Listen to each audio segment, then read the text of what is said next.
Tamil Nadu MLA Udhayanidhi Stalin సనాతన ధర్మం పైన చేసిన వ్యాఖ్యలపైన ఆంధ్రప్రదేశ్ డిప్యూటీ సీఎం స్పందించడం జరిగింది.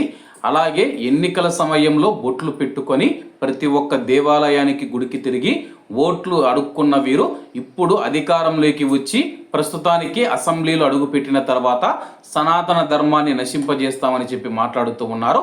సనాతన ధర్మం వేల ఏళ్ల నాగరికత కలిగి ఉందని చెప్పేసి ఇది ఒక వ్యక్తితో స్థాపించబడింది కాదు.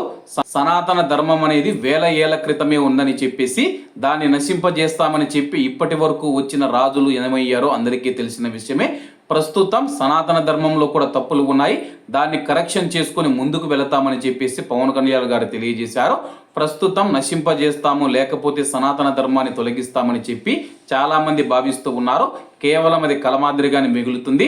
ఎందుకంటే ఇంతకు ముందు ఎన్నోసార్లు మనం చూసుకుంటే కానీ సనాతన ధర్మం పైన దాడులు జరిగిన విషయం అందరికీ తెలిసిందే. వాటినన్నిటినీ తట్టుకొని ముందుకు వెళుతూ ఉందని చెప్పేసి డిప్యూటీ సీఎం పవన్ కళ్యాణ్ గారు తెలియజేశారు.